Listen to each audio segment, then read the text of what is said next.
actually 9:01. We'll call the meeting to order and start with the pledge.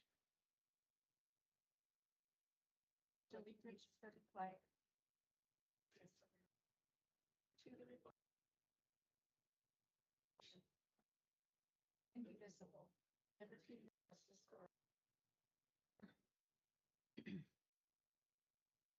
Good morning, everyone. The minutes were sent out ahead of time from the last meeting. You had a chance to look them over. Any corrections or additions? Move to approve as presented. There a second? Second. Motion by Commissioner Olson, seconded by Commissioner Heiser to approve the minutes from the last meeting. Any discussion? All in favor, say aye. Aye. Aye. Approval of the agenda. Al, do you have anything to add? No. Dave? Nope. Craig? Social service appointee.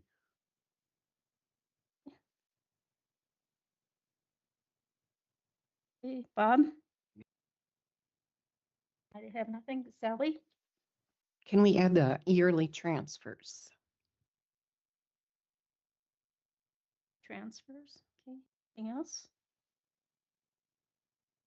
For a motion to approve the agenda? Motion by Second. Commissioner Kleeman, second by Commissioner Pelton to approve the agenda with the additions. Any discussion? All in favor, say aye. Aye. Aye. Public comment? There's public comment today? Nope. Okay. We'll move on with the road department and engineers report.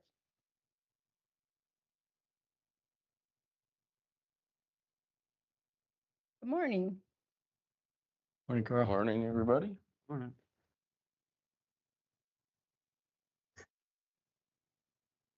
Few updates today. 12th Street. We do have the permit secured for that. We've had that for a little while. Working on some minor plan revisions as requested through some of the easement negotiations, and working on negotiating all the other easements along the project as well. We anticipate construction in 2026. I haven't identified a bid date yet, but I'm thinking in the next couple months for sure. So 16th Street, we resubmitted our permit application for that project as we did some regrades around the cultural site on that one. I think that should go through. We'll begin our easement negotiations soon on that project. I would anticipate that that would be a bid date later this winter and construction in 2026. 20th Street, working on our final design. In the process of reaching out to Ducks Unlimited right now to get a credit availability letter for those 3,100 of an acres of wetland disturbance for the project. I'll bring that to commission once I have that in hand. 86th and 9th. This one we haven't been working a whole lot on lately. We are going through some of the environmental and cultural impacts on the project, but that one's probably lower on the priority list of what we're pushing through right now. On 98th Avenue, we did reduce our impacts to the wetlands on that project. We are submitting the 404 permit and be confident that we'll get that one through fairly quickly as well. We are looking at possibly putting this one on the 2026 construction season, depending on the available funding that'll work through with Superintendent Schwarzenberger. On the 2026 projects, all the field surveys have been completed. Working on putting the data together on 14th Street so we can begin our design there. On 94th and 79th, we did begin our grading and drainage designs on those projects. And we're kind of focusing on the cultural site avoidance that we're aware of on those projects. We have not received the official reports for those yet, though, but we do have the boundaries for the sites. We do see that we'll have a little bit of SHPO coordination probably on 79th for the project. So any questions regarding any of those? Questions? Thank you. Yeah, thank you, Carl.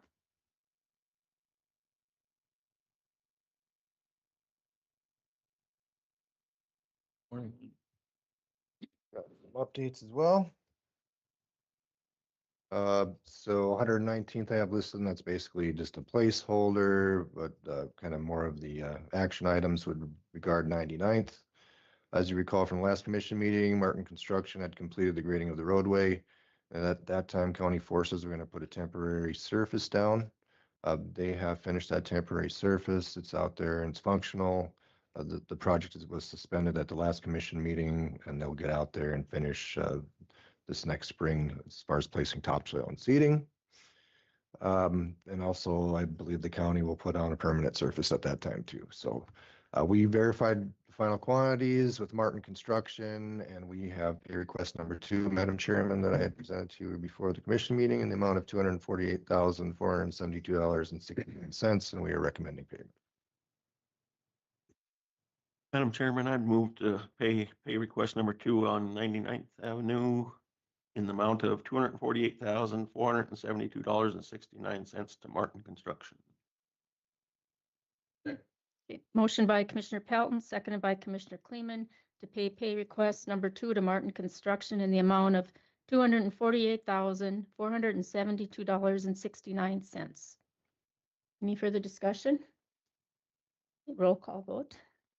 Commissioner Heiser, Yes. Commissioner Olson, Yes. Commissioner Pelton, Yes. Commissioner Kleeman, Commissioner Dolzall. Yes. Motion carries. All right, thank you. Our next item that we have is manning, and this would be more specifically the water project. So the water line improvement project begins advertising on Monday. So Monday, the 22nd, we're advertising for a January 2026 bid opening. As part of the project, we're removing the installation of the accelerated groundwater infiltration system. Since they're going to be doing all the underwork, then it would make sense to get that in and then allow that to settle. I think we talked about it last year that we were going to do water line improvements this year. And then the following year, we would do the road improvement project. I've also talked to Northern Improvement about that because technically they're still under contract for the roads, and I wanted to, get their opinion on pulling that out, change ordering the infiltration system. They were agreeable to it. At some point in the future, Northern does want a chance to revise their bid. I think we bid this back in 23, so it's been a while ago, and I would expect their prices to go up. Talked to them about that. The county does have the option of rebidding that project with just paying Northern with what they have into it, which at this point in time is bond, which doesn't amount to all that much. But Northern actually said that with the adjustment and the lower cost of oil and whatnot, that the project might come in pretty close to what it was anyway. So we'll give them a chance to see what the revised numbers would be, and then commission can make a decision at that time. So, any questions on Manning? Okay. Next item that I have is 7th Street Southwest, 101st to 97th. So that's the project that was determined to be constructed here this next year for the 2026 season. Went out there and hit the right of way pretty hard here last week, and Superintendent Schwarzenberger came in on his day off and helped me as well with a couple landowners, so I appreciate that. But had a lot of progress on there, and I think we're down to one remaining landowner yet. He's got an unrelated matter that he wants to discuss with Terry, and so we're going to have another meeting with him out there too. But I see this thing getting bid pretty quickly as long as this can be resolved, and I guess Terry can maybe get you up to more speed on that. I'm not familiar with everything that's going on that, but it's regarding a bridge at some point. So 3rd Street, we're kind of, again, this is determined to be constructed in 2027. So we're working away on it, but we don't have all our resources planned on that, as we don't want to get easements too soon and have to pay for 2 years of temp, but that's in the works. The Corps is catching up on their backlog, so we expect to get a permit at some point. There's still some negotiation with SHPO on that one. 94th to 97th, it's the same deal there too. It's the State Historical Preservation Office. Again, these are all high cultural conflict areas, so they're working with the Corps on that too. That one's scheduled for 2027. Last item that I have is on 2026, and Madam Chairman, I've discussed this one with you before too. We're basically kind of on hold until we get the one landowner addressed, and I'm been trying to set up meetings. I think the other party is out of the nation right now, is overseas on a vacation, so I hope to get some traction here after the new year. So, any questions on any of those items? It's not. Thank you all very Yep. much and Merry Christmas. Thank you, Darren. Thank you. Go.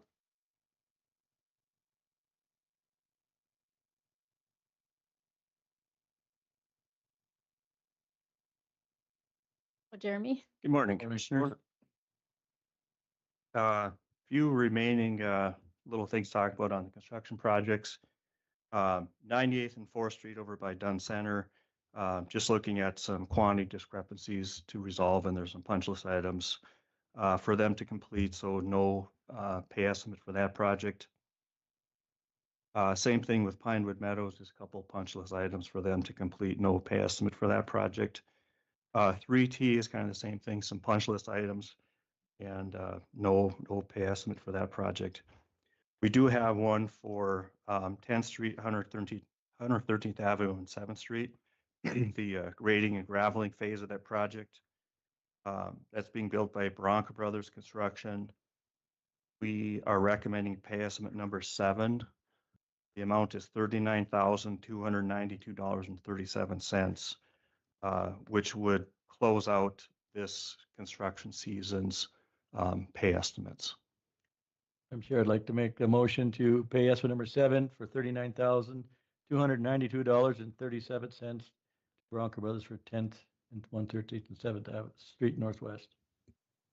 Second. Motion by Commissioner Heiser, seconded by Commissioner Pelton to pay estimate number 7 to Bronco Brothers on the 10th Street and 113th and 7th Street Northwest project. Any discussion? We'll have roll call vote. Commissioner Heiser, Yes. Commissioner Olson, Yes. Commissioner Pelton, Yes. Commissioner Kleeman, Commissioner Dalzell. Yes, the motion carries. As far as the active design projects, the same project, 10th Street, 113th Avenue and 7th Street. The paving phase is going to be bid at 10 o'clock. Our engineer's estimate is about $7.4 million, so see how those numbers come in shortly. On 114th Avenue, north of New Raddick, we're collecting easements, coordinating with the Corps on their permit. 103rd Avenue, we're revisiting landowners that have signed with the permanent easement form, whether they would prefer to have a temporary easement form as the new policy indicates. So we have tentatively scheduled, not scheduled, but we're hoping to get a February bid opening for that project, depending on the essentially the remaining easement. But I think February is when we're looking at that project as a bid opening date. Some of the inactive and lower priority projects have sort of been stalled for various reasons, whether it's budgets or easements or SHPO issues. Not a whole lot of change on those. Not a whole lot of change on the miscellaneous flex funding or bridge funding. There is money for that bridge on 104th, but the county did not receive any money from the flex funding or that grant for bridges funding. But there is something on 104th for that project or for that bridge. Other than that, that was kind of all my updates, and I'll stick around for that bid opening at 10 o'clock, of course. Thank you. Thank you. Thanks. Thanks. Barry?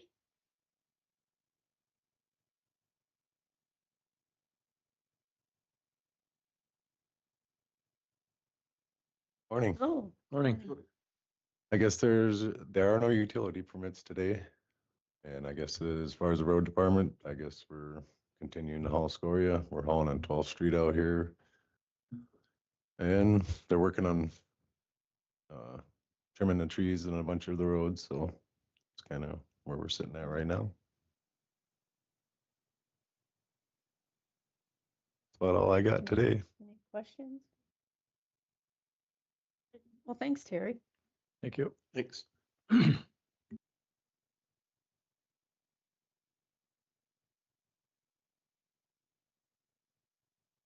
Don't have CUPs until 9:50.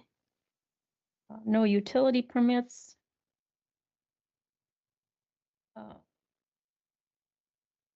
Craig, the social service appointment.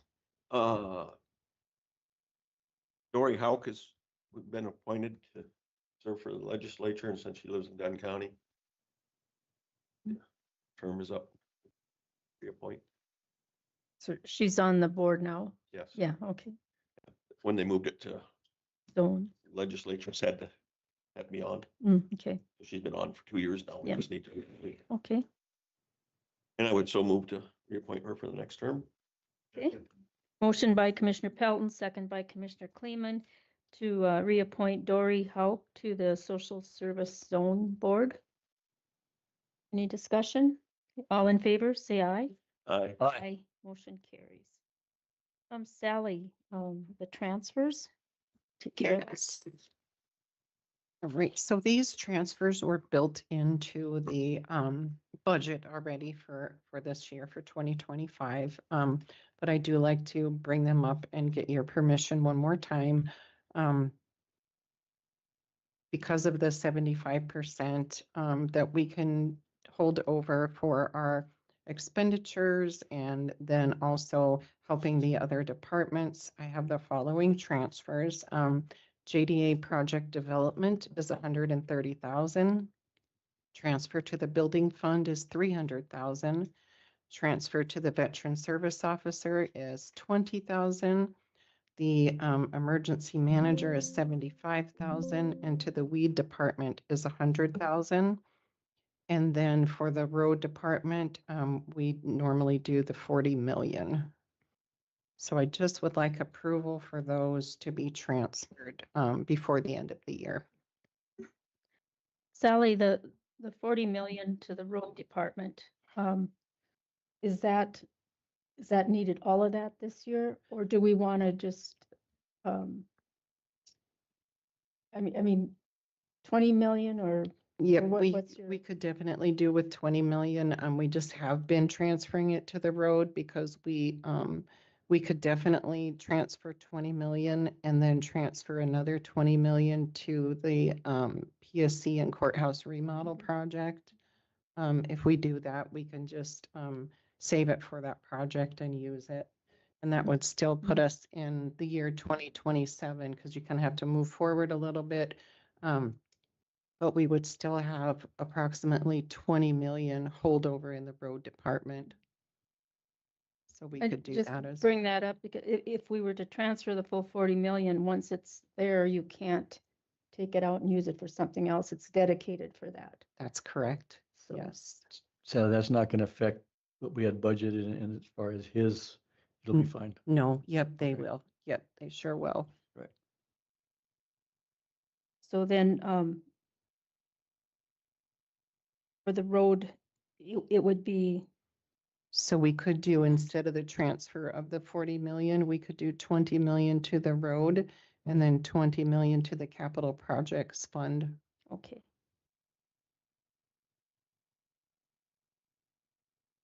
Good. And the other thing is if we needed or something changed or we needed more for the road, there, it always can be transferred from general fund to roads. We could transfer dollars if Okay. we needed them. I guess I'd look for a motion to approve the transfers presented with the 20 million to the road rather than the 40 million. Okay, there's a second. Second, Motion by Commissioner Olson, seconded by Commissioner Heiser to approve the transfers as presented with the road transfer being 20 million. Okay, we'll have roll call vote. Commissioner Heiser, yes. Commissioner Olson, Commissioner Pelton, Yes. Commissioner Kleeman, Commissioner Dalzell. Yes, the motion carries. Sally? The, appointment of department heads. This is something we have to do every year, county officials. So Emergency Manager Sarah Dutenhefner, Coroner Kirk Roll, Director of Tax Equalization Holly Hutchison, Veteran Service Officer Carolyn Benz, Zoning Code Administrator Sandy Rhodey, Human Resources Desi Calahoo, 911 Coordinator Sandy Rhodey, Building Maintenance Manager Will Albrecht, Communications Specialist Loanne Russell, Weed Control Officer Jamie Lorenz, and Road Superintendent Terry Schwarzenberger. I guess this is something we do annually. I'd look for a motion to approve the department head appointments. Also moved to appoint the department heads as presented. Is there a second? Motion by Commissioner Pelton, second by Commissioner Kleeman to appoint the department heads as presented. Okay, any discussion? All in favor, say aye. Aye. Aye, motion carries. Okay, thank you. Killdeer Area Ambulance, Manning QRU. I'm on the ambulance board, and we've talked with Sheriff Kuhn about a retired sheriff vehicle that will be coming up. So I don't know if didn't Brad talk to you, Brad White, about the vehicle? Okay. So okay, yeah.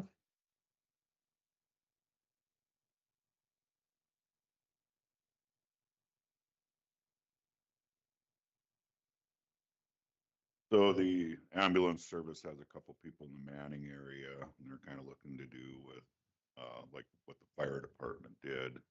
Obviously, it's a pretty good run to Killdeer from here. So they're looking for a quick response unit or whatever you want to call it.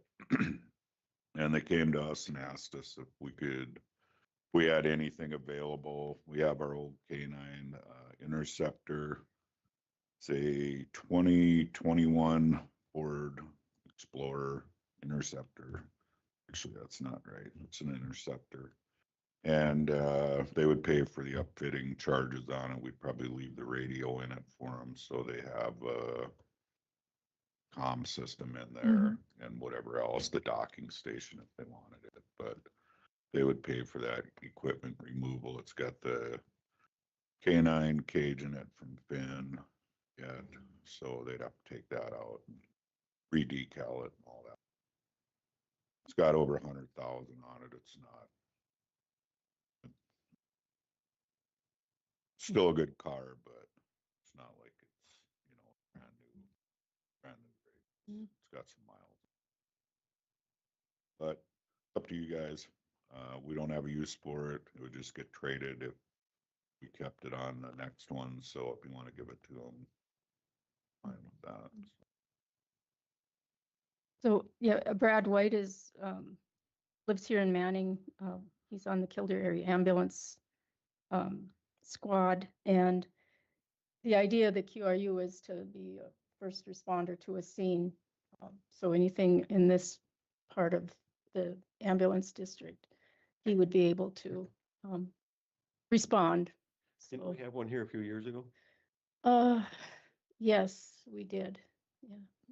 And then, yeah, I don't remember what all, if that vehicle was in bad shape, I can't even remember what happened with that, but So he'll just take that and go right to the scene? Yeah, yeah. Maybe even beat the ambulance there, okay. Yeah.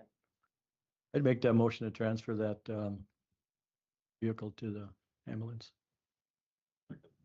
motion by Commissioner Heiser, second by Commissioner Olson to approve the transfer of the retired sheriff vehicle to the Killdeer Area Ambulance. Is there any further discussion? All in favor, say aye. Aye. Aye. Aye. Motion carries. Thanks, Gary. Thank you. Hey, Gary is in the building. Elvis, Good morning. good morning. Well, it's that time of year again for JDA board appointments. Did you receive the applications that I gave to Sally in your packets? Okay, perfect. At their November meeting, the JDA board unanimously approved the applications that we received. We received 3 applications. One was from Tom Steffen, one was from Caden Pavlicek, and one was from Joanne Marsh. They recommended that Tom be appointed to a 1-year position, which is to fill a position vacated by Teresa Presser due to her position as the Killdeer Community Development Director. She will serve on our board ad hoc, if you will. She'll continue to attend. She just won't be a voting member. much like Roosevelt Custer is, as is USDA. Tom, 1 year primarily because that was the last application we received. So Kaden Pavlicek, her application came in second.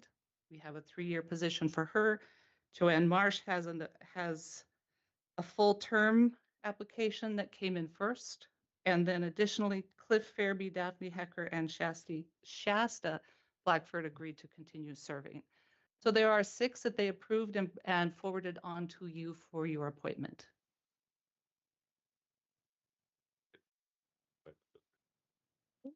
Second. Motion by Commissioner Olson, seconded by Commissioner Pelton to approve the JDA appointments as presented. Any discussion? All in favor, signify by saying aye. Aye. Aye. Opposed, motion carries. Thank you. Yeah, thank you, Carrie. Yep. Okay. We have the employees at top of pay scale. And Sally, you have some information on that? Yeah, so I know we talked about this before about our pay scale, and when we had people reach the top, that they would not go over. So I just wanted to double check with you guys. We are getting ready to do the payroll information for this year. We have 2 that are over. They're at the top and a little bit over their pay scale, so they wouldn't get an increase at all. And then we have 1 that would get $1.10 and 1 that would get $1.38, and it would take them to the top of their pay scale. So I just wanted to, I guess, get that approval from you guys to kind of stop them because they're at the top, maxed out, because we'll have to send letters to them and let them know that they won't be getting an increase, or the increase that they will be getting won't be the full $1.50.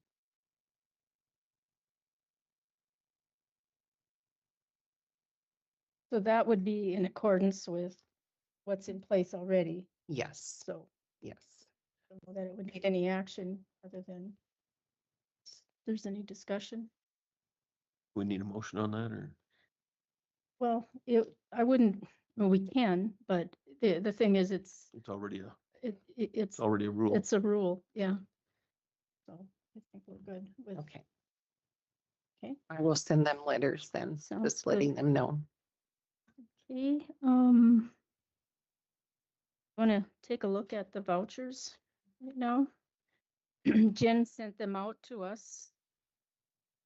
You may have had a chance to review them already.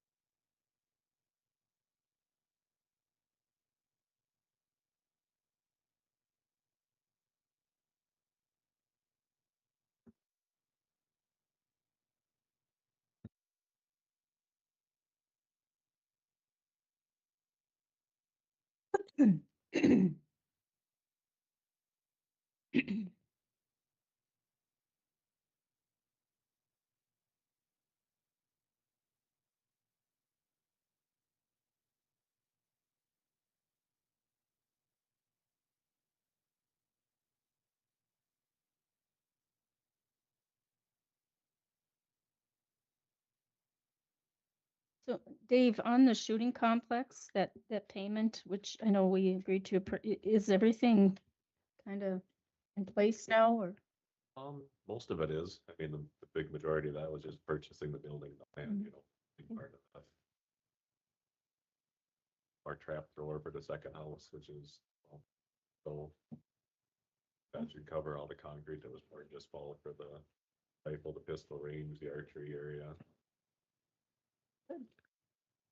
Anything else coming in should be fairly minor. And this is our half. This is our half, yeah.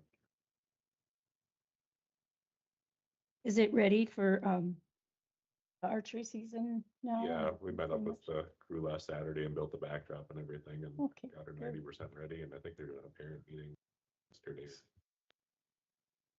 Okay. Yeah, they'll start right after the first of the year there. I did put a packet together for you guys too, so you could see all of the the backup for that payment. So you should have it in your files. If you don't, let me know and I'll get you one. Madam Chairman, I move to approve the bills as presented. Second. Motion by Commissioner Pelton, seconded by Commissioner Olson to approve the bills as presented. Any discussion? Okay, we'll have a roll call vote. Commissioner Heiser? Yes. Commissioner Olson? Commissioner Pelton? Commissioner Kleeman? Commissioner Dalzell? Yes, the motion carries. You? Sandy, are you guys ready? Are you? Okay. As well. Move along here.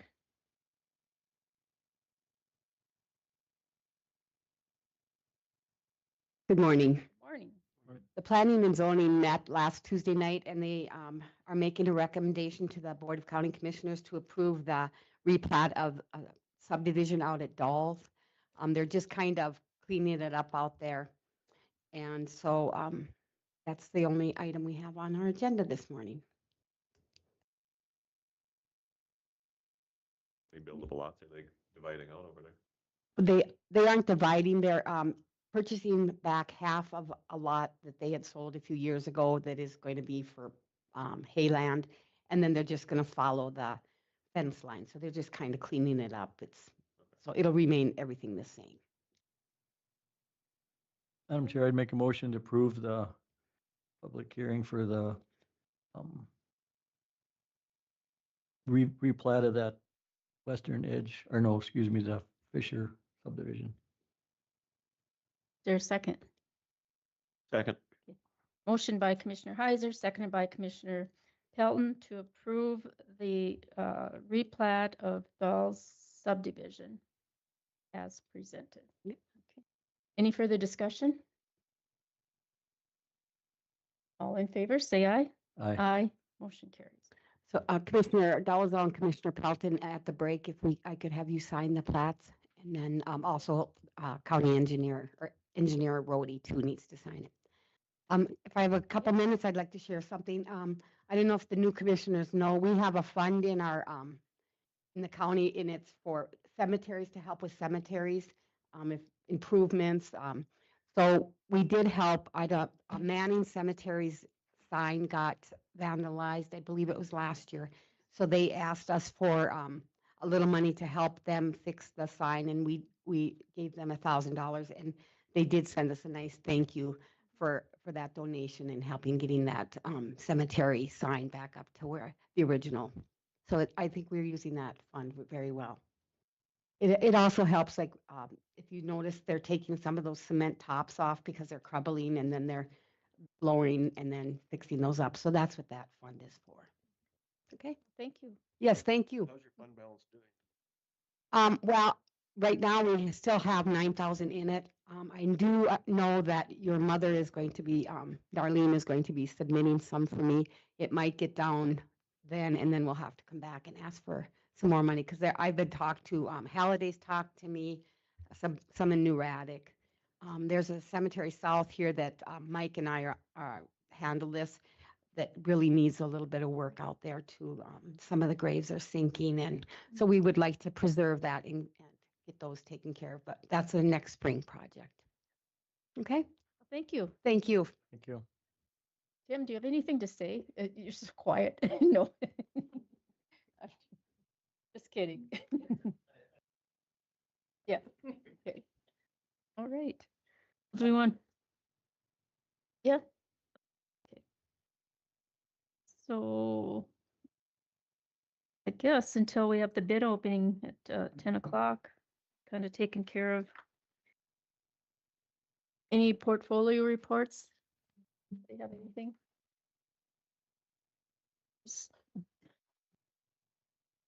Why don't we take a break until 10 o'clock?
Go in here.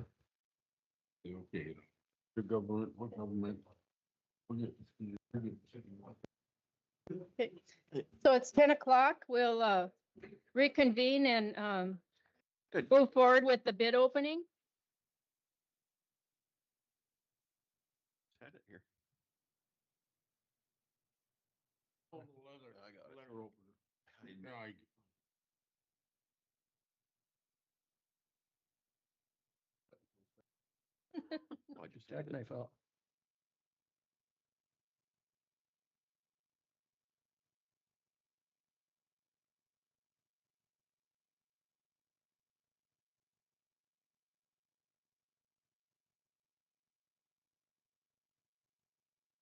Western.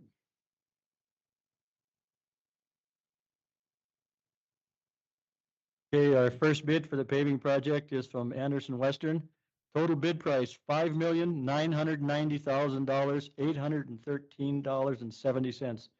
$5,990,813.70.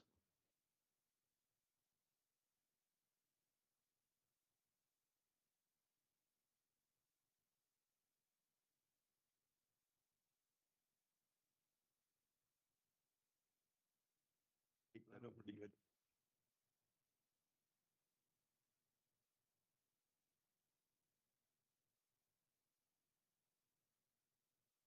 Your next bid is from Northern Improvement Company.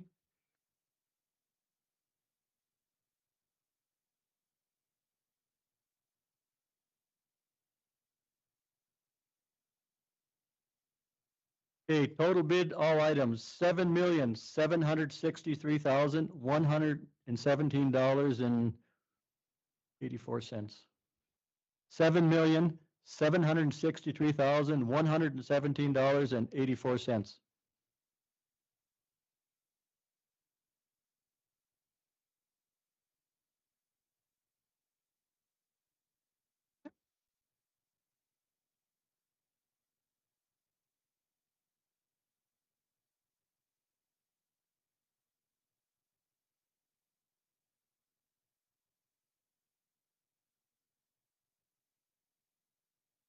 This one here. Yep, our next bid is from Mayo Construction Incorporated. Total bid, all items, $6,526,755.32. $6,526,755.32.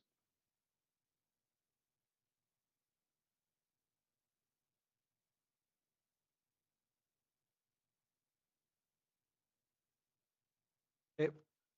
Our next bid is from Strata Corporation.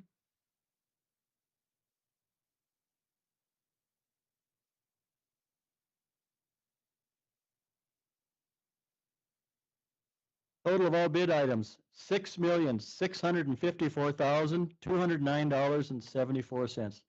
$6,654,209.74.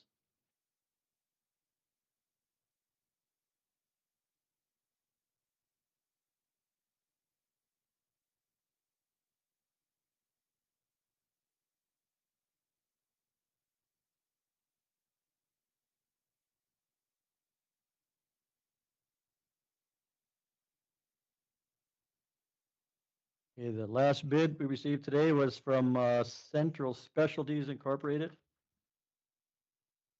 Total of all bid items, $5,943,244.99. $5,943,244.99. That was the last bid. Like to thank all the bidders for submitting bids. Thanks much. Anderson Western was $5,990,813.70. Well, thank you. Jeremy will review the bids and get back to us. Thank you, everyone.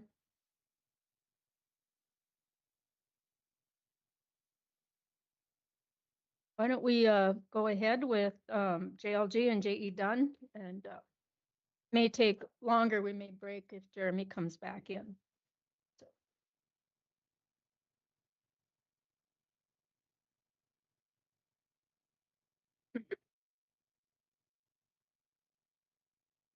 Hear me okay? Ken, Good. thank you. Good morning. For the record, my name is Ryan Anderson. I'm with J.E. Dunn Construction. And I'm here to speak with you this morning. Thanks for having me, by the way. Here to speak with you this morning about the scope and the budget for a construction project that the county has on the docket for constructing a new public safety center and doing some renovations at the courthouse here. So I want to start with the scope a little bit, just to have that clearly stated and everybody be on the same page. So the Public Safety Center is a brand new building that's being planned at a site down the road there by the cemetery. It's a mixture of garage space and office space. The garage space is 6 bays. 3 of those bays are full drive-through bays. Of those 3, 2 of them are full drive-through bays for the sheriffs, and 1 of them is a full bay for the West Dunn Fire. The other 3 bays, there's a half bay in there for a wash bay, another half bay in there for emergency management, and then the other side of those half bays is there's a mezzanine in there, so that has a 2nd floor above it. Underneath the mezzanine would be sheriff space for evidence storage and evidence processing. And then on the 2nd floor of the mezzanine is a fitness area with some restrooms that include some showers. That's the garage space. The office space includes a basement, a 1st level, and a 2nd floor. The basement was really designed and planned around a shooting range. That is probably 1/3 of the square footage. There's some storage space down there. There's a restroom down there. There's a large space plan for a large air handler that would service the shooting range. We do have an underground fire tank on this project, so the fire pump and all that equipment is down there. There's some other mechanical equipment. If I didn't already say it, a little restroom. 1st level is pretty much all for the sheriffs. And so that's all their offices, all the space they need, restrooms, conference room. And then the 2nd floor would be where the rest of the public safety center operations would go. The coroner would be up there, emergency management would be up there, EMS is up there, maybe missing some. Large training room up there. Public health, thank you, Dave. That's the PSC. And then the courthouse is a small addition over here on the east side, outside the courtroom, the existing courtroom. That would expand the courtroom, make it, right-sized for what's needed for the court operations that are happening here. The sheriffs then move out of where they're at of the courthouse now, and then the courts take that space over as well and renovate that to some judge rooms and jury rooms and things like that. Also included in the courthouse renovations would be ballistic service windows at all departments, as well as a renovation of the 2nd floor here to shift some departments around. Public health would move out, as we discussed, and moved over to the PSC. Social services, human services would, I think that's what they're called, move to the north where public health is, do a little bit of rearranging, then build out that large training room. So the designer, JLG Architects, actually has 2 sets of documents for this. There's a set of drawings and specifications for the Public Safety Center, and there's a set of drawings and specifications for the courthouse renovations. At one time, we were budgeting and estimating them separately so that you could see what that segregated, estimated, budgeted cost was for each. When it came to bidding, we then just combined it into one project. As your construction manager, believing that would draw the most interest from bidders, and, result in the best bids and best value for the owner, really. So that's the scope. The scope as presented is currently sitting at, after bids received, 23,670,643. So I did put together a packet of some stuff to put in the board packet. One of them is a cover letter kind of summarizing where we're at with the budget stuff, and then there's 3 budget attachments. So that 23,670,643 is listed on that cover letter. The 3 attachments is a cost summary, some budget adjustments, and then the total budget summary. So drawing your attention first to the cost summary, that, huh? I think, I emailed it Monday morning.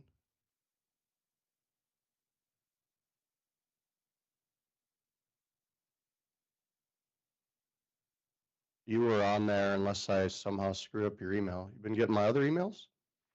Oh, boy. The meeting minutes and stuff? Oh, we're up.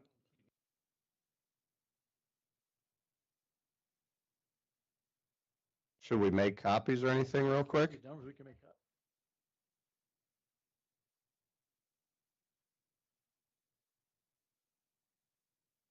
Should I wait? Maybe? Okay, you bet.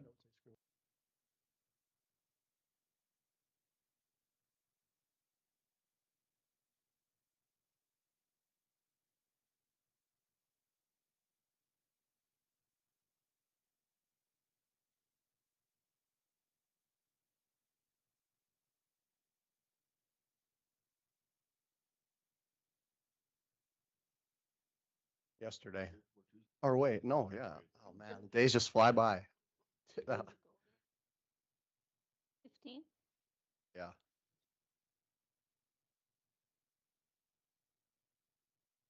I didn't, Bob and Tracy weren't included on the email because they weren't at that December 11th meeting. And I just assumed it would be, that's probably why you all received it, because you were, I did have you on there. I thought that me sending that was then it was going to get inserted into a board packet or something, but if Sally didn't get it, that would explain why it's not.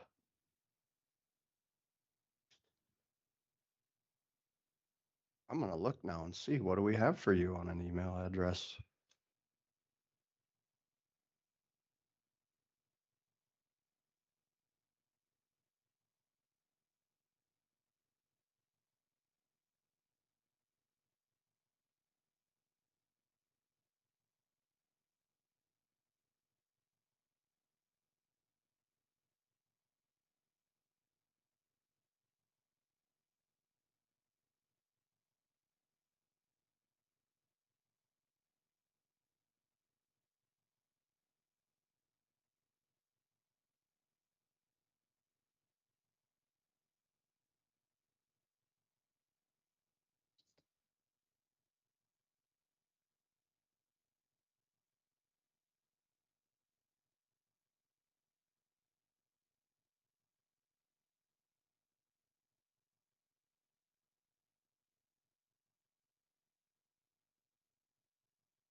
Sorry, Sally.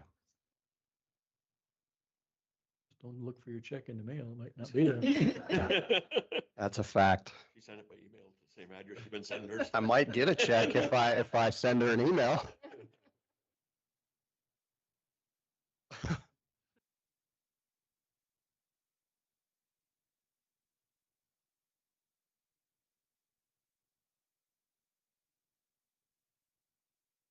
Yeah, 4, 5, yeah.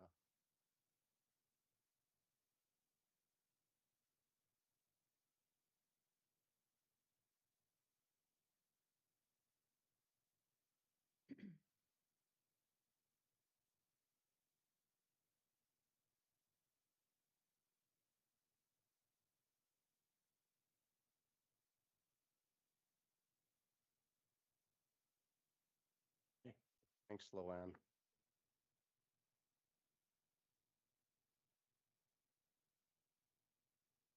Thank you.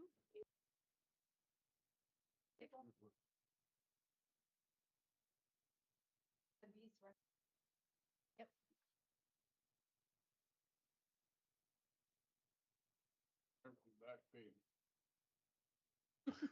You're throwing me for a loop there. Okay, we're ready. Yeah. All right, we're set. Ready to go? Yep. All right. Okay, so I talked about the scope. I'll kind of start over with the budget stuff. So the scope as, and I didn't get too far, but the scope as presented is 23,670,643. That includes a number of bid alternates that the building committee recommended be accepted. So those would, if you're all familiar with what bid alternates are, it includes accepting some value engineering ideas that J.E. Dunn presented to reduce cost. And so when you look at the cost summary, the 20,476,164. So that's the page that says, well, it's got that number on the bottom right. That is the base bid construction cost before any bid alternates or before any value engineering.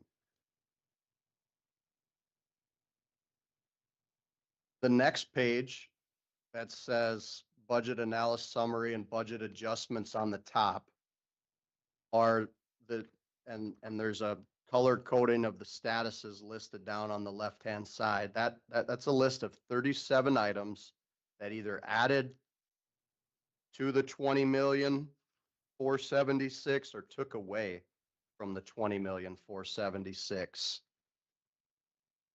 And that is a list that we went through with the building committee last Thursday on December 11th. It was a publicly advertised meeting. There was a couple other commissioners there that aren't necessarily on the building committee. And I referenced that meeting on the top of my cover letter, and I list the people from Dunn County that were present, people from JLG, and the people from J.E. Dunn that were present. And we went through essentially that's what we did is we came and said, hey, the bids came in. Construction cost is at 20,476,164. We have a list of 37 items that either add or take away from the project. And we went through those one by one, had a lot of discussion on that. It was, I believe it was about a 4-hour meeting, and came to the end result of 23,670,643 is the project that the building committee recommends to meet the needs for the project. The final page is the total project cost. So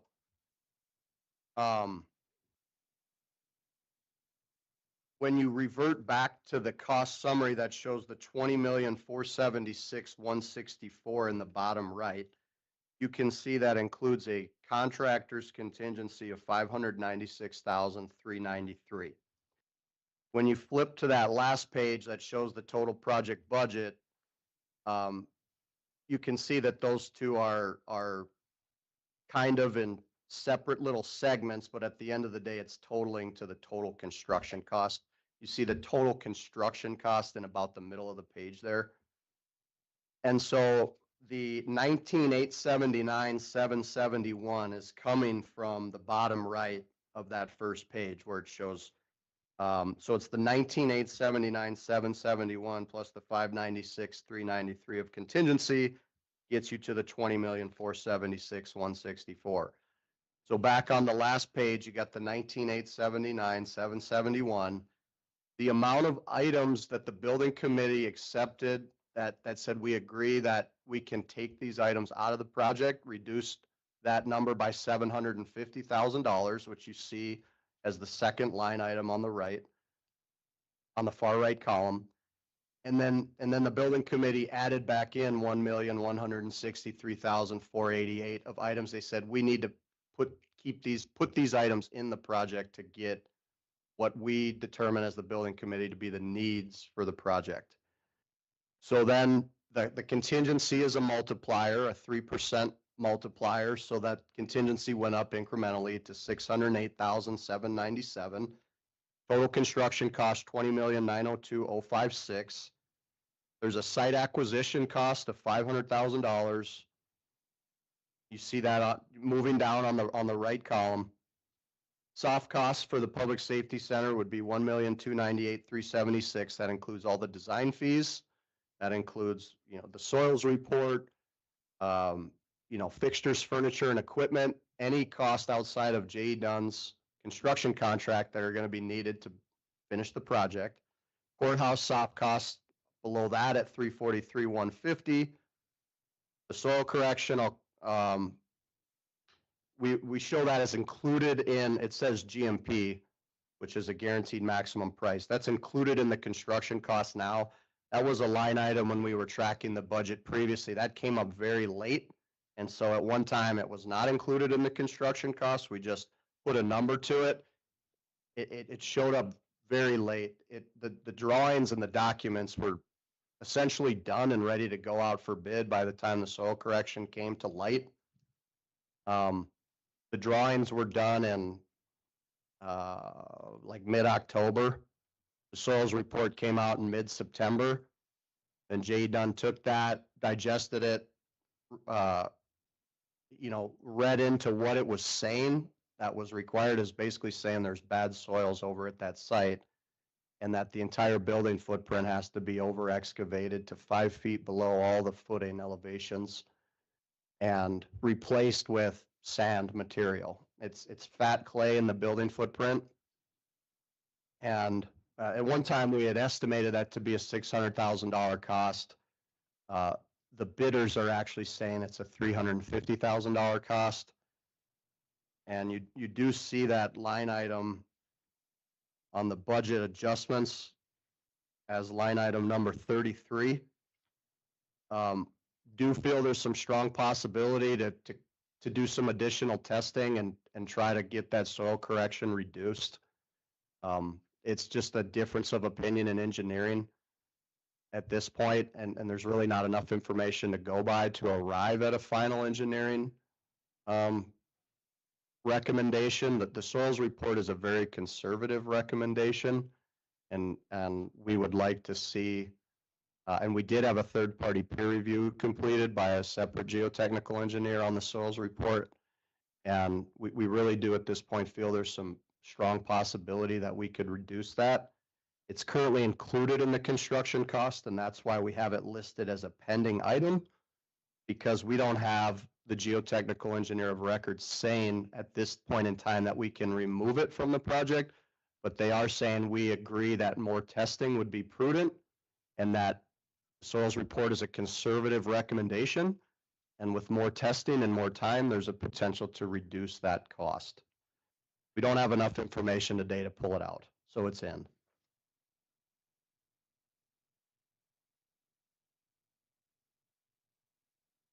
And then back to the final page, owner contingency.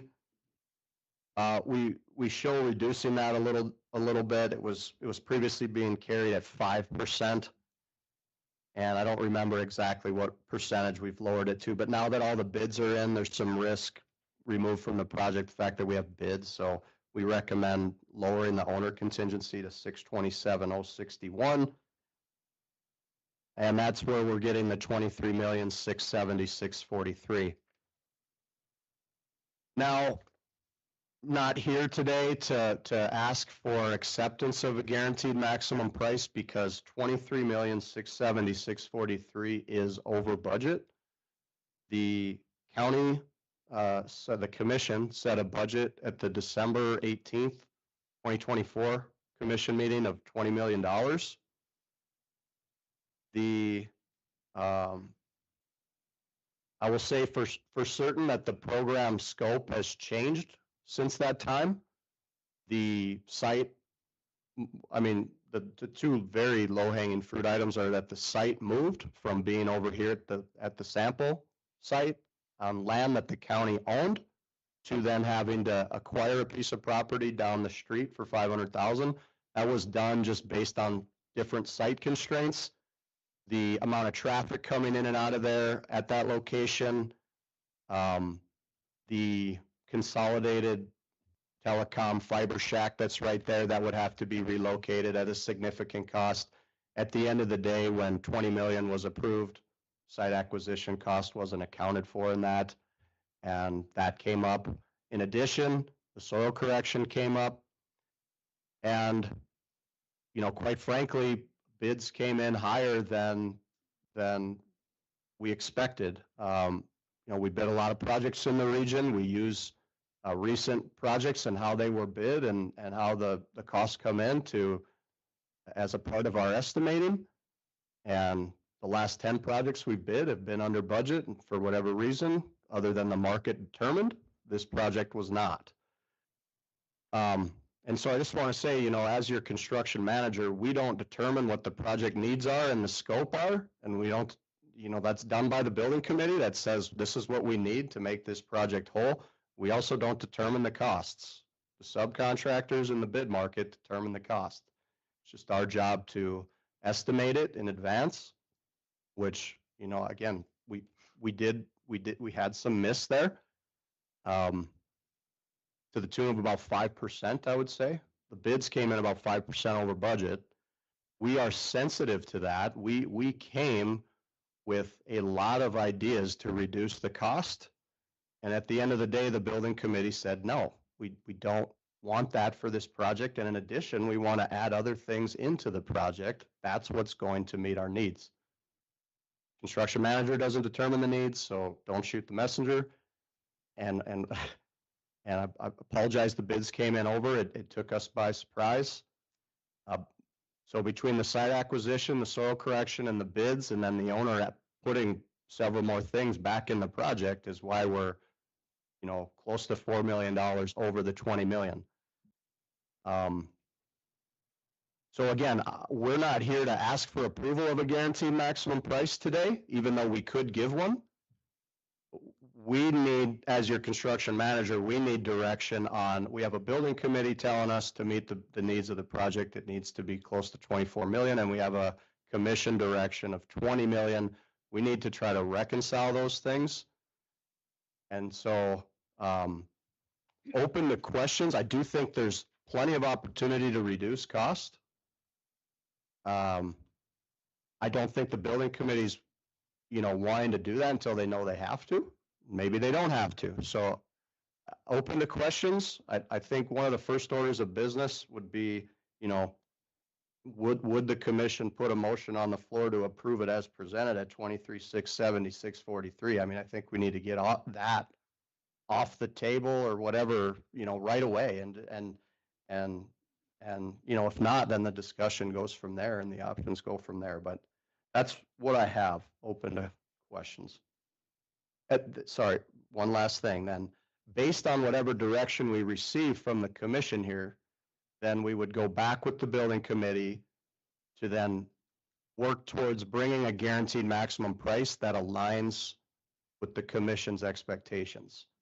I can't do that today, so I'm not ready to do that today. And do I think we could deliver a $20 million project? Yeah. It would take some cuts. It would take a little bit of redesign. It would take some time. But again, I'm told by the building committee that that doesn't meet the needs of the project. So, you know, we need to reconcile those things. I guess I'll start. You know, back when we set the 20 million, there was no science behind it. It was just a number we thought would be, you know, we had no idea what construction costs would be. So I'm not necessarily committed to that 20 million because there was nothing behind it. We just threw that out as something to shoot for. And the other thing I'd like to say is I really appreciate all the work that the building committee put into this. All the, department heads, and Commissioner Olson, Commissioner Pelton was on the building committee. So I respect the work that they put into this. I'd like to add some question to answer before we go out and get a motion to approve, deny, whatever.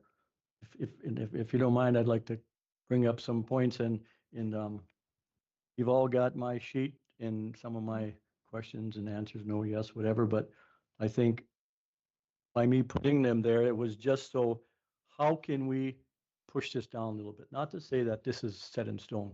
The other day we sat here for a long time trying to figure out how we should do, but we got to be fiscally responsible, whatever action this board takes. So one of the questions I have in the first sheet here, this general conditions, what is general conditions for 2,161,000? What does that do for this project, or what is it? So it's general cost that's not included in subcontractor bids that's required to build the project. So that would be project management, supervision time, job trailer, dumpsters, site cleanup, dust control, toilets, temporary protection inside the courthouse, temporary walls inside the courthouse. There's a whole list of things that includes that we can certainly furnish, but that's what that is. It's required cost to build and deliver the project that's not included in the subcontractor bids. Because I remember the other day I asked at the meeting, what extras are going to be added on there? And that wasn't what I was told, that no, it's not a skid steer, it's not this, but anyway, that was one of the questions I had, is what is that $2 million? What does it give us? Next question I had is, down on the bottom here, it says sub default program rate. What is that? 173,000. So that is subcontractor default insurance. It is a contractual rate that was negotiated at the time that the prime contract was set in place to provide a total project insurance coverage for default against subcontractors in lieu of having the subcontractors provide separate individual performance and payment bonds. So there's one insurance captive that is insuring default of the entire project to, a level that is higher than what a payment and performance bond. It's pretty much unending insurance against any and all defaults against the project. So it does come at a cost, but it's viewed as the best coverage at the most reasonable cost in lieu of individually bonding each and every subcontractor. Okay, so if you add them two numbers together, that's like $2.7 million for you to, number one, manage it, supply of the dumpsters and everything else you just mentioned. Doesn't put up any of the building. That's just your guys' cost for doing business with us, taking care of the building. The general conditions. Yeah. Okay. Put it together. So I've got that answered in. And then when you go back to the next page, I was just trying to figure out how can we get that number down. I honestly feel that, maybe kind of an odd statement, that I think the train's kind of left the station on this project. I mean, it was started in 24. I think what we have invested in this project already, just a little less than $2 million, I think we need to do the project, but I would really like to see how we could maybe crunch that number down somewhere. So I'm not against the project, don't get me wrong, but how can we tighten it up a little bit? Where can we go so it supplies the needs of the departments? Like I said, they spent a lot of time. They worked on it last year. They worked on it this year. So, and by my notes here, I'm thinking maybe these are some of the things we could eliminate. And what the shockingest number of this whole deal is, if you go over here on the first page and you look at the grading, and we beat that horse to death the other day, that's $1 million. Just to grade the site and dig the basement and get it back to just buildable.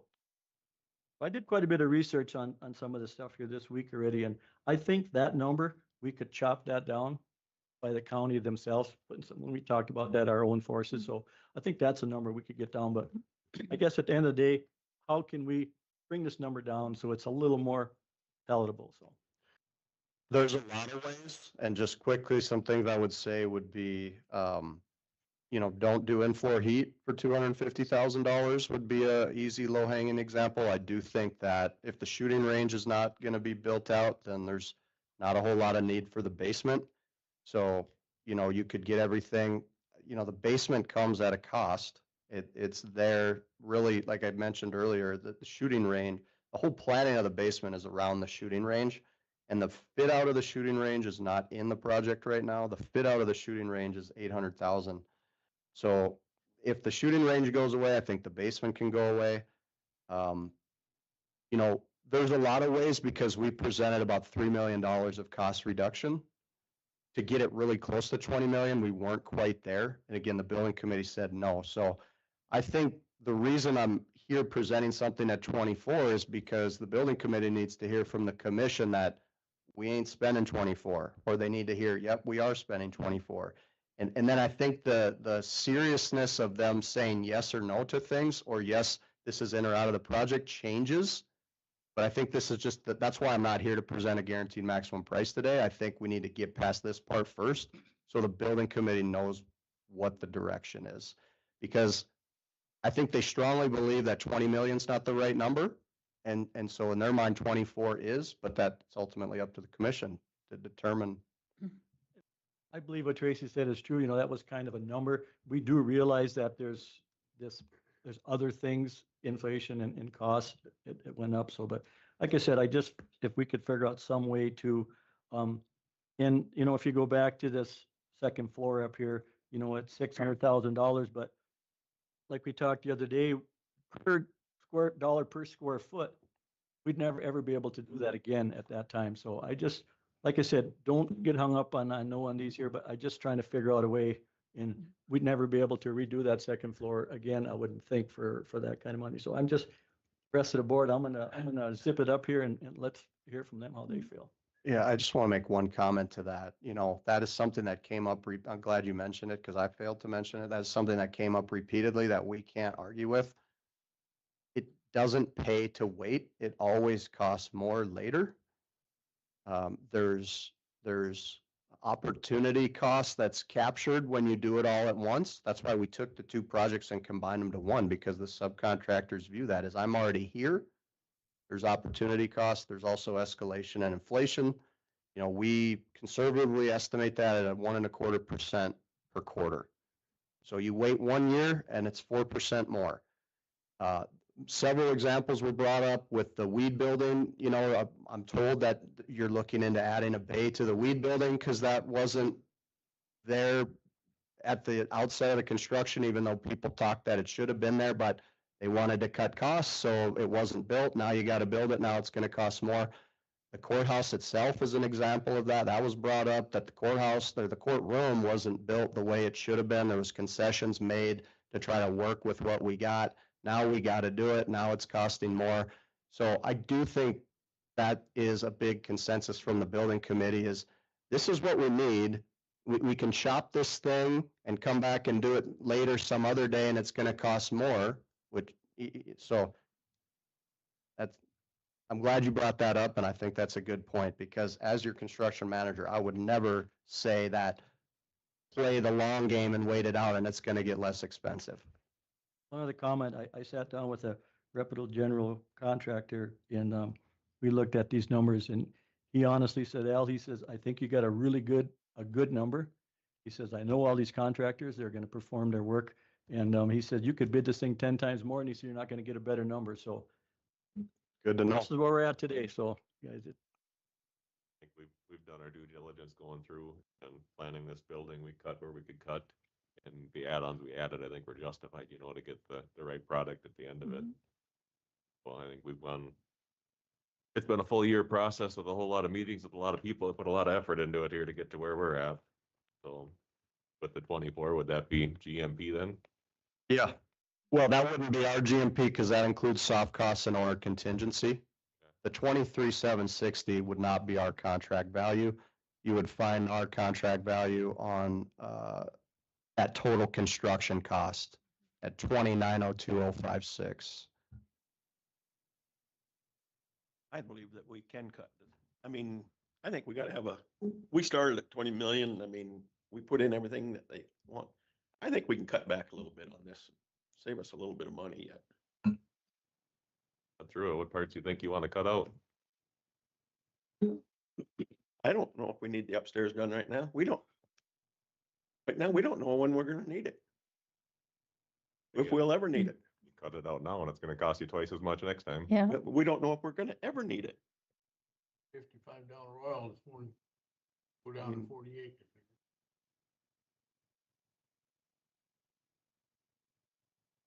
We're gonna have to pinch somewhere. We just set aside and transferred 20 million into the account to do it right now, so we Yeah. got 20 sitting there. But we never use that upstairs. Why mess with it? So I have a question on the earthwork and structural excavation, because that kind of stuck out at the $1 million with Martin and Cordova. You know, Al mentioned using some maybe county forces. I don't know if is that even a possibility? I mean, it's bid at 1,096,000, so just wondering if there might be some savings there for some. Yeah. I mean, I can't speak to the capacity or the capabilities of the road department, but I think it's a possibility. I think it would take a few more conversations, or at least one more. But I mean, there's already a portion of that being done. I mean, Yeah. the county's gonna place the gravel over there to make up all the gravel parking areas. So there's some happening there, but I mean, we want to do whatever the county wants to do. We've worked with you all. You know, I think of the Halliday shop where, you know, we had information that Dickinson Public Schools was a killdeer shop, going to build out that Southwest Career and Tech, and you guys wanted a crane in your killdeer shop. And I said, well, we know where you can get one real cheap, you know, and we brokered that deal to get you guys the crane out of that Halliburton building that they were never going to use. So we'll do anything and everything you want. Just got to tell us what you want, and we'll do everything and anything we can to make it happen. One thing about county forces doing it, it's not totally free. I mean, No, I you still understand got a that. cost there. Well, sure. There's an option to, you know, I had a conversation this morning with the contractor that bid on this site work. And a big part of the cost is a select grant or backfill. And I think if we could use some of our own and either we got a pile, have the contractor furnish it, or the county just brings and dumps it in a pile and they push it up. I mean, so that's a big part of this that you're looking at here is gravel backfill. I think there's like maybe 5,000-6,000 yards of excavation that's got to come into that hole, and something's got to go back in there. Yeah, well, yeah, and the number is on that budget adjustments log. I mean, if the total value of the soil correction is 349,603. And $250,000 of that is the sand. It's the granular material being trucked in. And so, yeah, there's also a $100,000 cost of doing the extra earthwork to do that, but. Are we gonna go back in and retest before we do? Go ahead. Yes, yeah, 100%, that's happening. Yep. Now, I will say, I don't know what the test results are gonna yield. I mean, we might be right back what the soils report said. I doubt it, but maybe.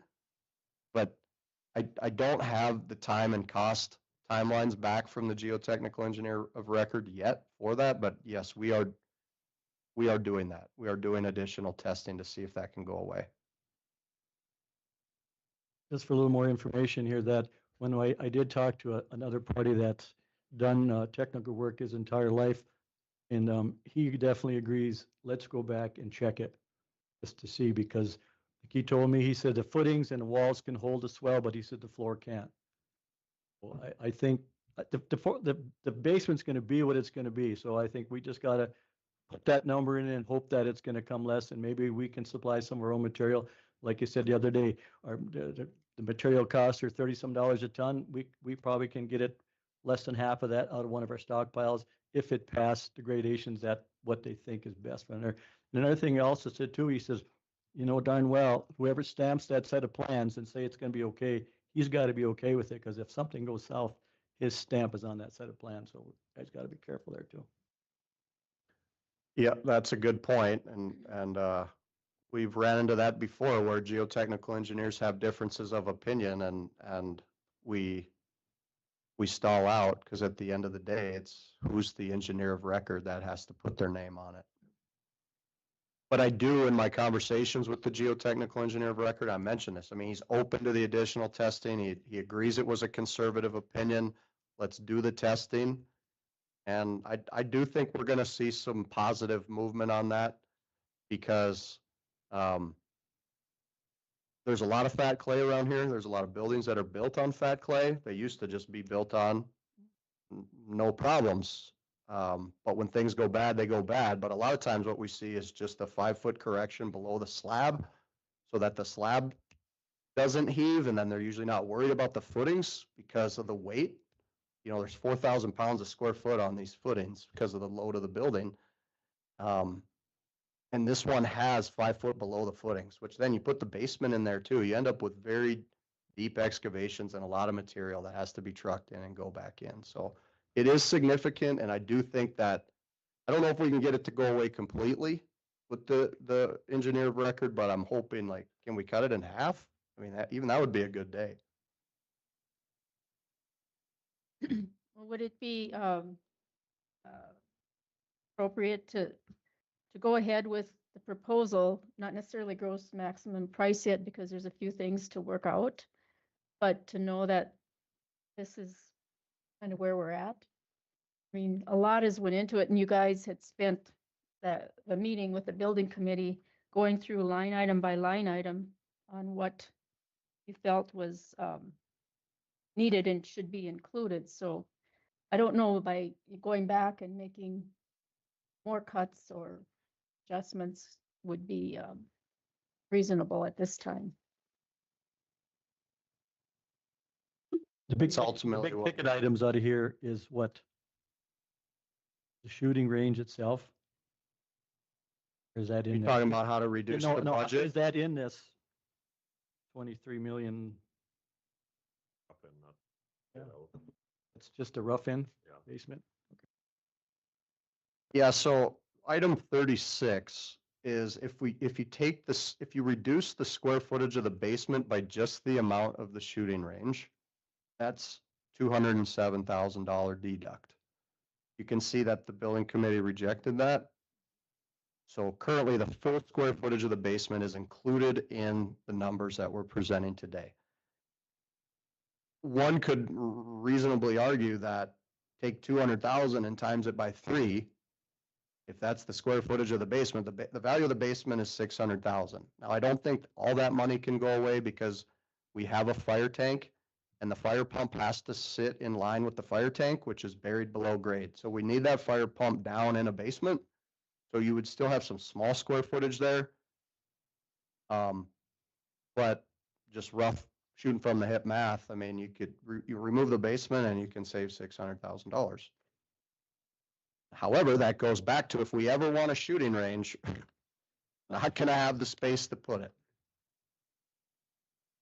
storm shelter, something like that too. The basement's kind of nice there. And you're gonna dig 4 foot of footings anyway with the 4 foot walls with the footing, so what's it cost? You're gonna have an extra floor, an extra 4 foot of footings. That's included. Yeah. That's in, so the 207 is to remove that square footage of the basement and replace it with a frost wall and slab on grade. The frost wall is actually, yeah, no, we would replace it with a frost wall because right now it's a basement wall.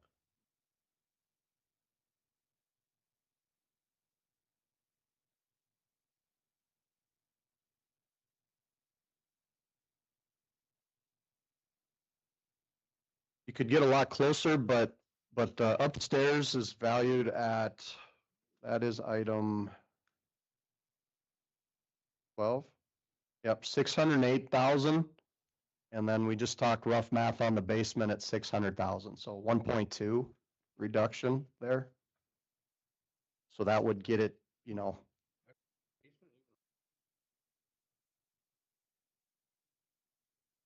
we haven't estimated that. We only estimated the square footage of the shooting range, and we did estimate that at 200 and a deduct of 207,000, and that includes removing the soil correction. It, like you say, it could be more because you still have to do some over excavation and some soil correction because there'd still be a portion of the basement there. We can look at it. And I think that's what this comes down to is, you know, what is a reasonable number that we need to now hit?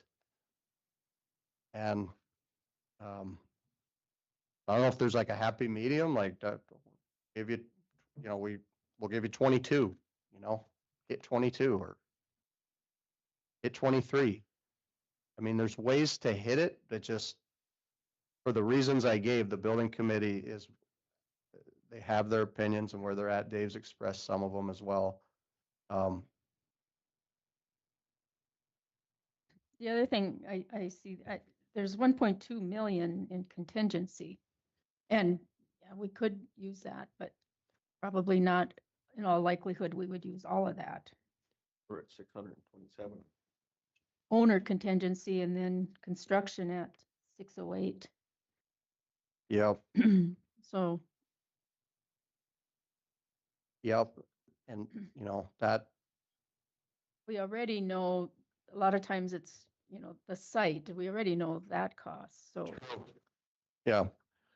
Yeah, what we have savings on every project, so I would expect some savings. You know, it varies on what the savings are. Some go better than others. If I think back to the courthouse renovation project, we gave hundreds of thousands of dollars back of contingency at the end. We also spent hundreds of thousands of contingency, so we weren't able to give it all back, but we gave a lot of it back. It just depends on what comes up through the course of a project, but I think the wild card in this whole deal is the basement. I mean, what it's gonna cost if we can not have to do that extensive soil sample with the swelling of the clay. And I get it, you know, we had a 20 million budget, but that throws that up to 21 already just to fix the basement or the lot. I mean, we can't, you know, tough decision.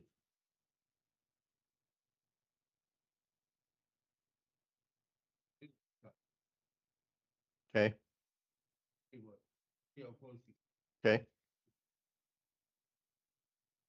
I think we're way over. Mm-hmm. That's what we did last Thursday, Bob, Yeah. when you weren't here. I know, I wasn't here because my wife was in surgery in Rapid City. But How did that play out, Ryan? We come in with 750,000 saving by the time we put some of the stuff that they felt was needed in here. We went up to put 1.3 back in. Yeah, well, you know, you look at the budget adjustments log, you know, the first 13 of them are ads and everything else after that is a deduct. And the deducts totaled up to close to 3 million.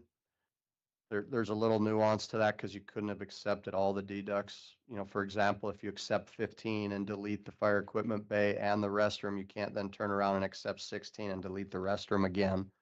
But for round numbers, you know, close to $3 million of reductions. And we ended up accepting $750,000 of deducts. That's on the final page on the far right column, line 2. The building committee agreed to remove scope to the tune of $750,000. And they ended up adding back in 1.163488.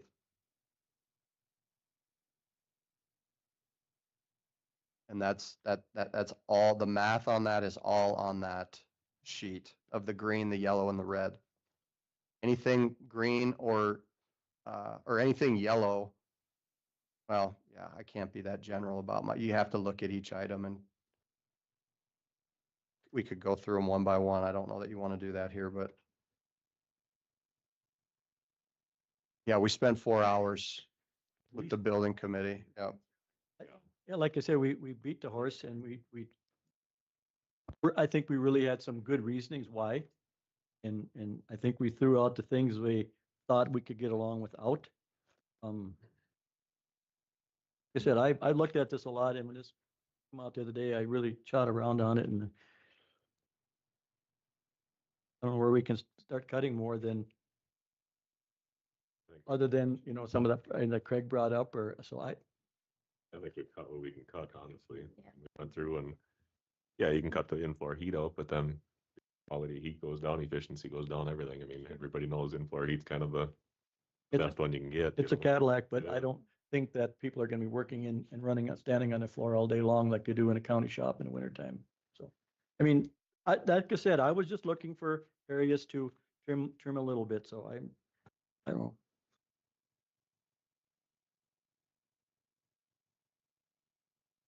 Wishes or direction that we give J.E. Dunn.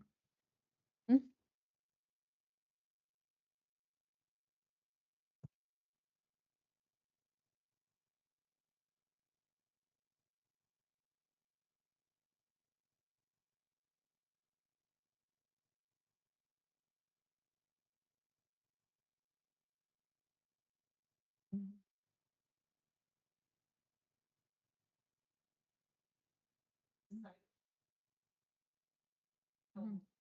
Not in the 20 million, but in the set. So we're trying to fit a square into a round.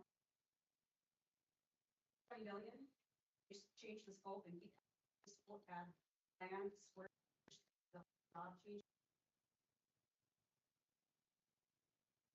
Yep. But we did the best we could, but we did not, I'll make it clear, the building committee made the price of this.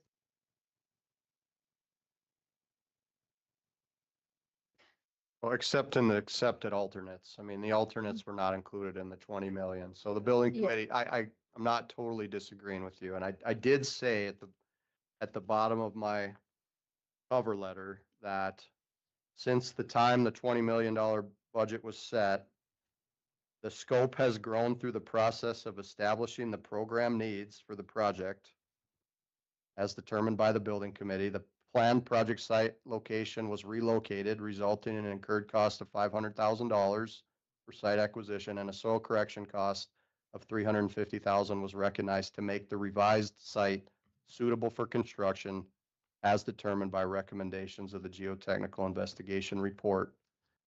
And then the bids were high. So I do think there's some pretty good justification to raise the budget. It's not for me to say. I mean, that's why we take it seriously. We came with a lot of deducts to try to get it back down to 20. So the building committee is our client as the owner and the commission is our client as the owner. And so we're just here to try to reconcile those things. We want to do whatever the county wants to do.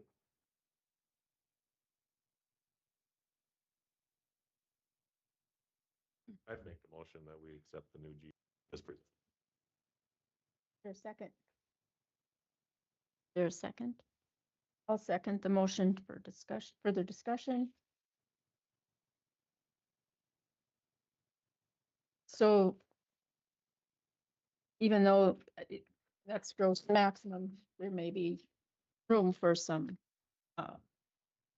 savings.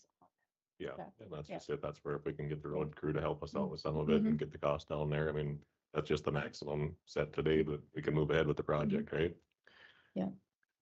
Yeah, we would, if that's the direction, we would prepare the contractual paperwork for signature and come back in early January to get it signed off, because we don't have that today, and that's probably a necessary part, but that would not, cause any delays to anything. When is the, if we move forward, construction expected to begin? Thank you. That's a good question that I failed to address. Planning to start in May. It's a 16-month project, so it would be done, I believe that puts it the middle of August 2027. Somewhere around there, August of 27. The other thing, that the cost of it would not be in 1 year. At least 2, maybe even 3 for the final. Depending on how things Yeah. progress. Okay, any further discussion? I think the project as presented is, we've cut what we can cut. I think we end up with a good product when we're all done.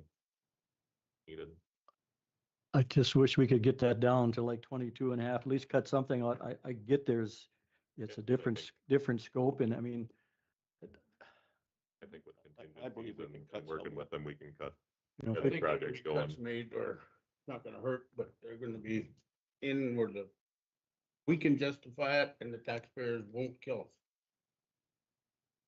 you know, Ryan, how about this here? If like he made a motion to set it at that number and then go back to the drawing board and with the committee and say, you know what, maybe we could take some out here just to try and save where we can, or, you know, we went through it the other day. Maybe there is no savings. I don't know. I just, Do that.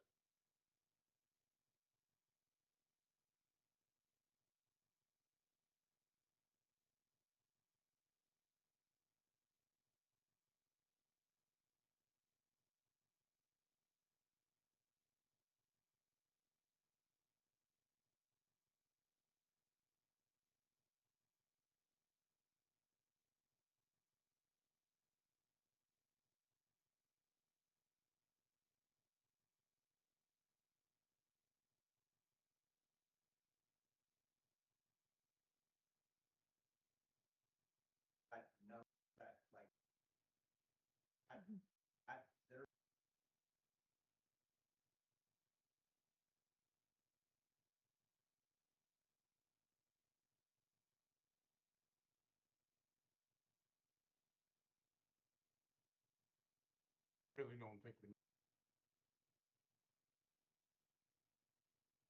Oh, there's a motion on the table. Um, I guess we have roll call vote. Commissioner Heiser, no. Commissioner Olson, Yes. Commissioner Pelton, No, Commissioner Kleeman, Commissioner Dolzall. Yes. What's the direction to give J.E. Dunn? I mean, I guess to work with the building committee again and go over everything again to, I guess it, just for food for thought, like where I would be comfortable around that 22 and a half. And I think we should be able to cut some of these numbers because like I said, we've spent so much time, we spent so much money. We can't, number one, we can't prolong this project. We just need to figure out if we can trim some money out of this total number because like I said, we got to be fiscally responsible to our taxpayers. And I think we should at least try a little bit to, where can we cut? I don't know, this in-floor heat. Yeah, it's great. I always thought it was a great thing too, but it's not like they're going to be wandering around in there all day long. You're going to bring vehicles in and park them, and there's lots of shops that don't have in-floor heat, but so, I mean, that's a place we could cut. And I think it's all laid out on the table right here on the budget adjustment slug. I mean, we racked our brain. Like I said, we came up with $3 million worth of things that wouldn't require substantial changes to the plan. If it has to be below 20 million, then it's going to require some redesign, I would say, where, you know, so if that's not where we're at, if it can be above 20, then it's all right here. And I know like you guys didn't have time to look at it because it didn't get into the board packet. And I don't know if we take the time to do it here or not, but I mean, if you want to develop a target, you can do it right off this sheet. These are the adds, these are the deducts, these are the things that, and you know, when it comes to the basement, you know, if you want to say remove the basement and let's target that as a $500,000 item and say, we're going to remove the basement. We're going to target it at 500. Go figure it out, building committee. Then you take the 23,670, 643 and subtract 500,000. And now you're down to 23,170, 643. And just look at those items and say, yep, we can do without that. We can do without that. Crunch the numbers. Here's your budget. But I think everything's on the table here. We, like I say, we racked our brains and came up with anything we could possibly think of that was going to move the needle. Some of it moves the needle a lot. Some of it moves it a little. The second floor is $608,395. If the commission determines that's not, if you determine it's the basement and that, then take the $608,395 and add the 500,000. Now you're at $1,008,395 and subtract that from the 23,670 643. 23,676.43 minus 1,000,000.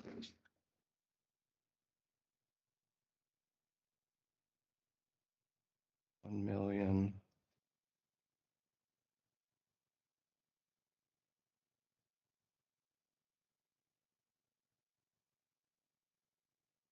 That would be 22,562,248. That'd be a closer number for me to look with. 22 and a half. I think that's very achievable. The contingency over 1.2 million. And I know we may use some of that. I really don't believe we would use all of it, but just taking that off, we're at 22,400,000. And that's the thing with contingency, you know, when it comes to the second floor build out, as we get through the project and we determine that the contingency hasn't been spent, you can add that scope later in the project, like a lot later. And so it could be excluded for now, but it could be accepted later and potentially paid for within the total project budget with contingency. You remove the basement, obviously, I mean, You can't yeah, start over. yeah, It's like it's gone forever. I think like Craig says, I'd be okay if we could put this thing at 22.5 million and just run with it, because I don't want to wait any longer. I think we waited long enough. The committee's done a great job, and it's $1 million. I think we could come in here and trim some of this stuff out somewhere along the line. Yeah, that's a good point, Al. I mean, just if the commission says 22.5 million, the commission probably doesn't really care how you get there at this point. If we keep the basement in and remove the in-floor heat or whatever that looks like, and at the end of the day, we come with a project that's 22.5 or less, commission, that would align with the commission's expectations and they would vote yes on that. So those don't necessarily have to be the things that go away. But that's where the building committee then has the direction now to go back and say, all right, we got to be 22.5. Let's make it happen. I'd make that motion to put it at 22.5 million. There's second. Second. Motion by Commissioner Heiser, seconded by Commissioner Pelton, to put the gross maximum price at 22. Total project budget, Or would you say 22? not gross, not guaranteed maximum 22.5. price. Okay, pardon? Total project budget, Total not the project. guaranteed maximum price. Total project budget at Yeah. 22.5 million. Any further discussion? We'll have a roll call vote. Commissioner Heiser? Yes. Commissioner Olson? Yes. Commissioner Pelton? Yes. Commissioner Kleeman? Commissioner Dolzall? Yes. Thank you. Thank you, Ryan. Yep, we'll be back in January then. So Jeremy, thank you patiently waiting. I was going to try to get you in, but it just.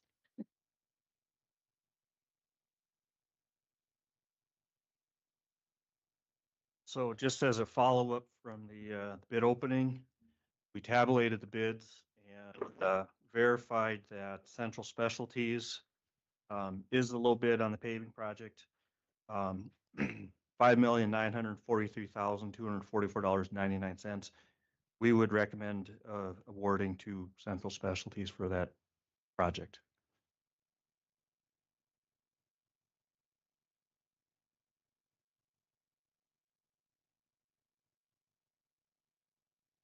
Yeah, There for the CP 132606. 26. Okay. Is there a second? Second. Motion by Commissioner Kleeman, seconded by Commissioner Pelton to accept Central Specialties bid on the 132606 road project. Any further discussion? Pass it to get it done. do they or we? Do they? Oh, yeah. You know, Were they the ones that failed to show up on a project this year? right, and I think think of that as a totally separate project. I don't know why they didn't show up, but they've done quite a few projects in the Dickinson, Kilder area. But I think every project should be thought of separately. They're one of the biggest paving contractors in North Dakota. They're based in Minnesota, but they do hundreds of millions of dollars in North Dakota, probably. There's no other discussion? We'll have roll call vote. Commissioner Heiser? Yes. Commissioner Olson? Yes. Commissioner Pelton? Yes. Commissioner Kleeman? Commissioner Dolzall? Yes, the motion carries. I guess one little side note on the bid opening, when we looked at the bids, all but one was under our estimate. And I think what it is showing is the kind of the cost savings of bidding early. So bidding in December is one number. If you were to wait till April or May, I bet you'd see a higher number. So appreciate the commission's foresight to bid that early, because I think you save some money. Always like it when you're the high bidder. Mm-hmm. Yep. No, it's got a good number. Thank you. Okay. Yep. Hey, Holly.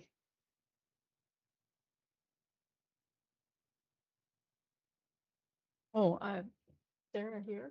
Just step out. Okay, go ahead, Holly. Okay. Good morning, everyone. Thank you for your time.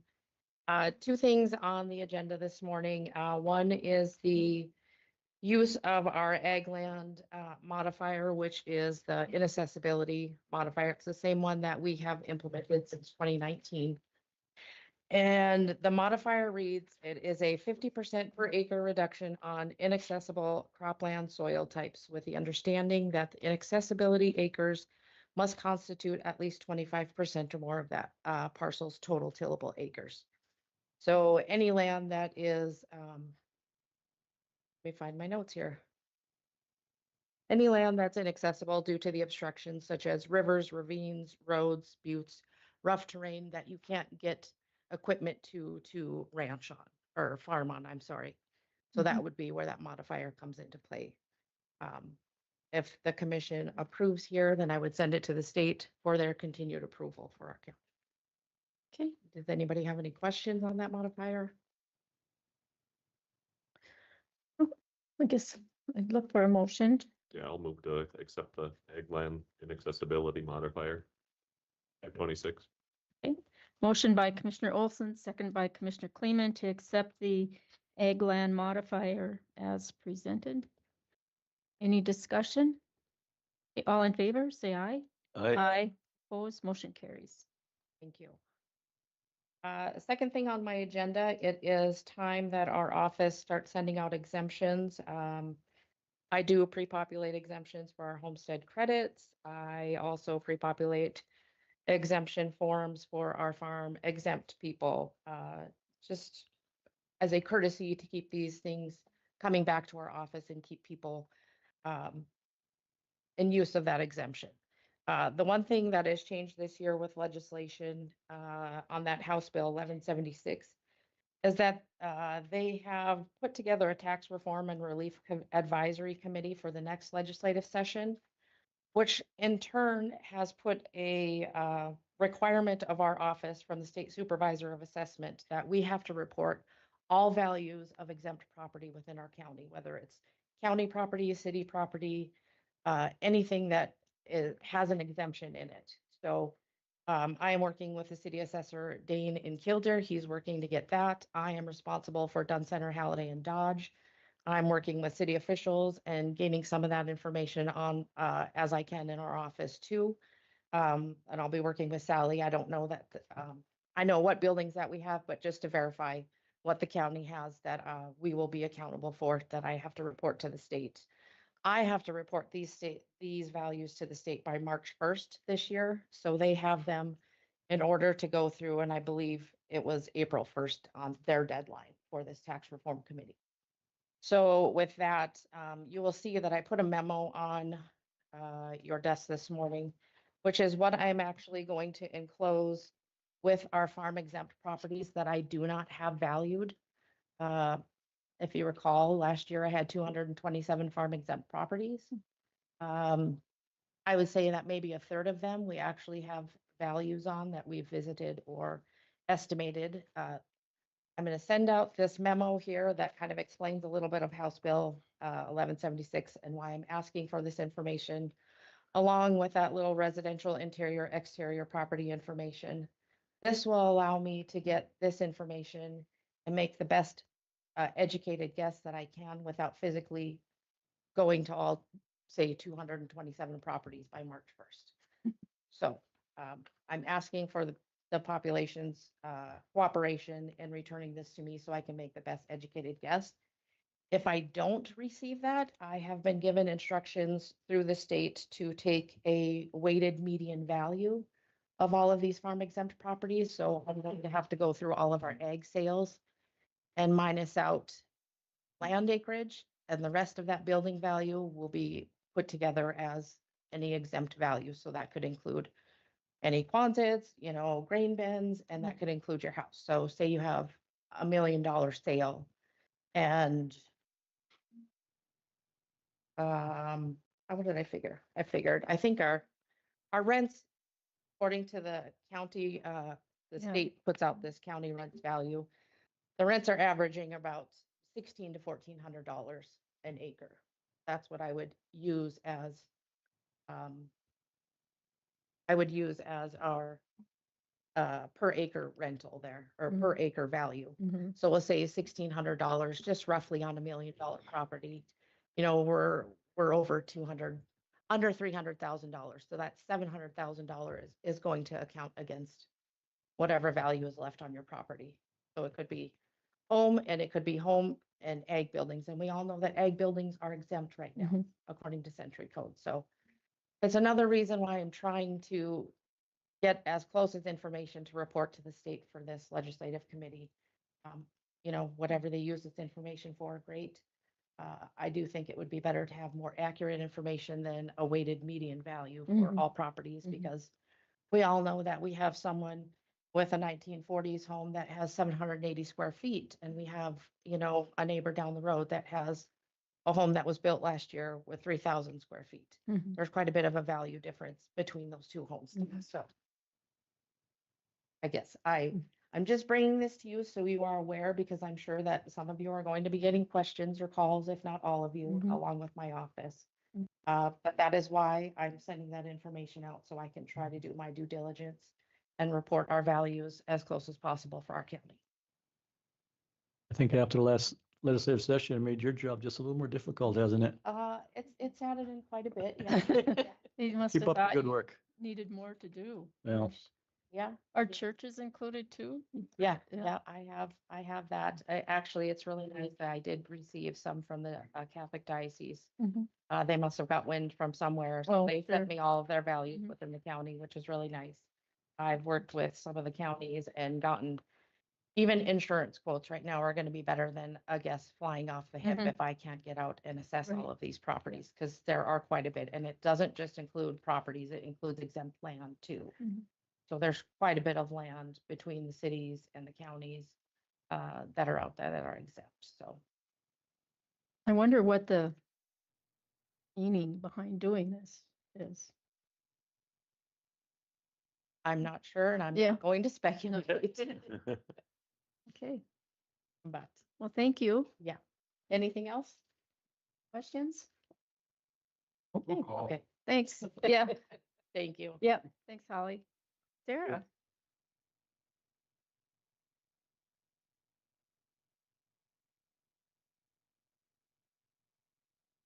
Good morning, Hello, Commissioners. Good morning. Morning.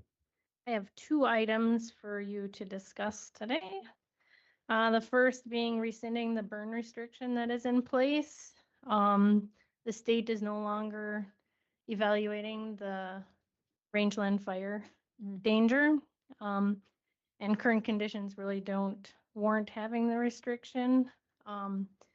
That does not change the fact that people would still have to call in a controlled burn if they were gonna have, burning their garbage pit or a pile of trees, just so fire resources don't get dispatched. So any discussion on that? It's up to you guys. You're looking for a motion to rescind Correct. burn ban. I'd move the motion to rescind, but I would also put in there that they're also required to call the fire chief for a pit burn or anything. Yep, that's in our controlled burn Okay. procedures, regardless of restriction. Just want to make sure that's in there yet. I'll second that motion. Motion by Commissioner Pelton, seconded by Commissioner Heiser to rescind the burn ban with the stipulation to call into fire chiefs all controlled burns.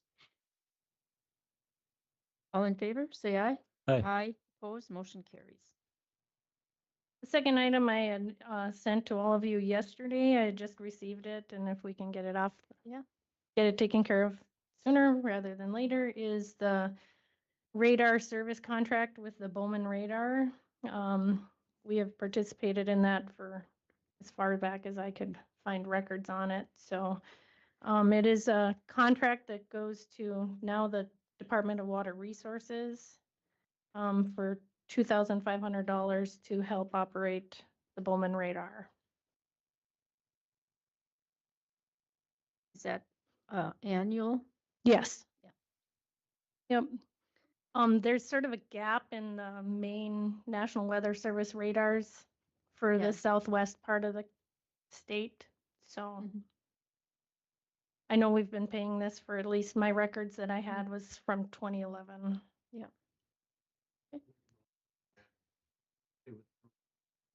Okay. There's second? Second.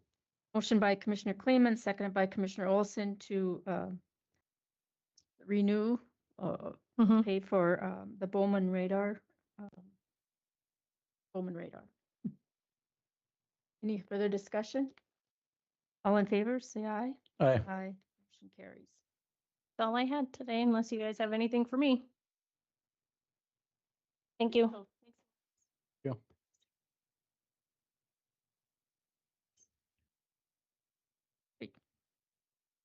So. Cord Energy, finally. We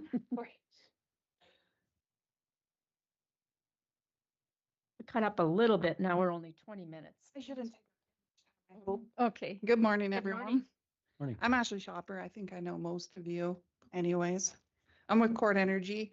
I'm here to propose, well, the section line approval was granted back in 2016 for Enerplus. Mhm. And we are adding more pins to the well, but we're not expanding the pad. So I am looking for approval to do that from you guys. So the section line's already been closed. So we're not doing anything additional. But Todd with the NDIC asked that we get you guys' approval. So that's what I'm. You'll have some wells on our, that what would be the It's spec right away. Yep, correct. It's on FBIR. Have you guys seen it? Okay. Yep.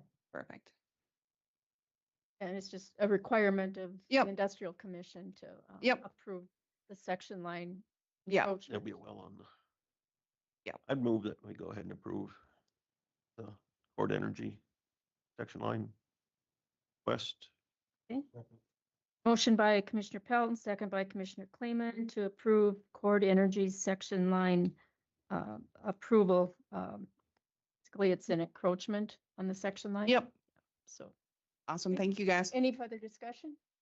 All in favor, say aye. Aye. Aye. Motion carries. Thanks. That was painless. Yeah, good job. I'll probably be back again. All right. Yeah. Thank you. Okay, is that all? Any other business? One thing I'd like to, to tell all our employees and the staff, what a good year. It's my first year as a county commissioner. It's been a good learning experience. I know there's times we don't all agree on everything, but 26 is coming. Let's move ahead, and everybody, Merry Christmas and a Happy New Year. And it's been a pleasure working for Dunn County. Thank you. Adjourn. Motion. Okay. Motion by Commissioner Kleeman, seconded by Commissioner Olson to adjourn. All in favor, say aye. Aye. Meeting adjourned at 12:24. Thanks, everyone.